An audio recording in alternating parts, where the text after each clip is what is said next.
Katulad ng last week, may mga nakita na naman kaming mga aso. Bago pa kami makarating ng pwesto niyan, hindi namin sila magawang lagpasan, kaya ayan, hinintuan na muna namin sila. Bali, 4 yan sila, 3 magkakalapit at 1 nakalayo. Mga bagong muka na hindi namin alam kung inabandon na ba sila o nakatambay lang sila dyan. Pero isa lang ang alam ko, gutom sila. Dahil pagkabigay namin ng pagkain sa kanila, sinunggaban agad talaga nila. At yung isa pa nga dyan medyo aggressive, inaaway niya yung mga kasama niya. Pero ginawa namin ang lahat para mabusog namin sila. Napapansin talaga namin tuwing madaling araw, maraming pagkalat-kalat na mga aso dyan at hindi rin naman namin masabi kung may mga amo ba sila o mga asong galalang talaga. Minsan naiisip ko nga, paano kaya sila kapag malakas ang ulan? Saan kaya sila sumisilong? Kaya tuwing pagkatas namin sila pakainin, pinapasa Diyos ko na lang na sana lagi sila maging safe at kung bibigyan ng pagkakataon, sana makita ko sila ulit para lagi ko silang mapakain. Ito ngang isa medyo mailap, kaya talagang ginatid ko na doon sa kabila yung pagkain niya at para hindi na rin siya talaga agawan ng mga kasama niya. Nakakatuwa nga dahil ang lalakas nila kumain at sila na lang din yung kusang sumuko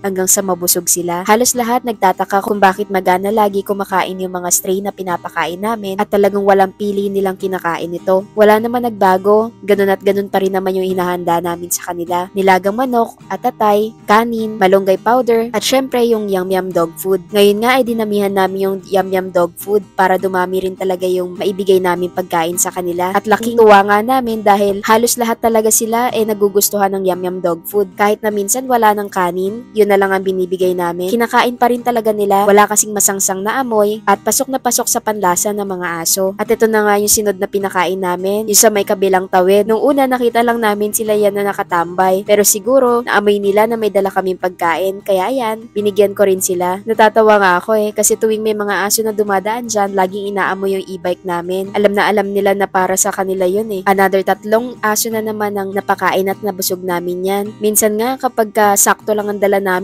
doon naman maraming lumalabas na mga strays. Pero mabuti na lang din talaga at nagiging handa kami. Lagi namin sinusobrahan. At ito naman ang pangatlo, si Mama Dog. Abang na abang nga siya sa akin sa pagsalo ko ng pagkain sa kanya. Hindi yan nananahol. Patiently waiting lang yan sa akin tuwing re-refillan ko siya ng pagkain. Bali, ayan nga yung unang pag-refill ko sa kanya.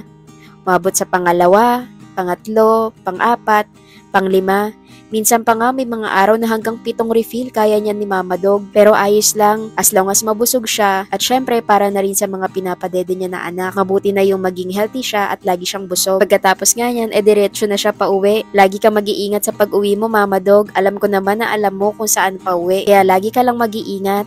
At ito naman yung sumunod namin na pinakain sa may bukuhan. Bali may 2 tuta nga pala doon. Bali sila na yung kasakasama ni Mama Dog sa lugar na yon. Nag-aagawan pa nga silang dalawa niyan. Kahit na kumakain sila, nagsasalita pa rin talaga sila. Pero wag kayo mag-alala dahil pinapakain naman yan doon sa may bukuhan. Dahil alaga nila yan, kasakasama nila sa pagtinda. At ito naman si Mama Dog, binigyan din namin sila ng pagkain, may inom, at syempre, yung yum yum dog food na may iwan namin para sa kanila, para sa mga susunod na araw ay may makain pa sila. At ito naman yung last na pinakain namin, yung sa may sea oil. Paubos na nga yung dala naming kanin yan, at buti na lang at meron pa kaming wet food. Yun na lang yung hinalo namin. Bali, ayan nga yung binigay ko para sa kanila. Bukod dun sa 2 malaking aso sa may sea oil, may isang lumusot, taga dyan din daw yan. Tuta, pero may collar siya. Pero pinakain din namin siya. Nakakatawa nga dahil ang bilis niyang nabusog. Isang bigay lang namin pero bundat na yung tiyan niya. At ayan nga, nagkakagulo na sila. Sana sa mga araw na hindi kami nakakapagpakain dahil gawa na din na may trabaho din kami, sana may mga tao din mabubuti ang loob na pakainin sila. O kahit sino mga stray na nakikita nyo sa may kalsada na kung kaya nyo naman silang pakainin o bigyan man lang ng tubig, sana gawin natin. Hindi naman yun kabawasan para tulungan din natin sila.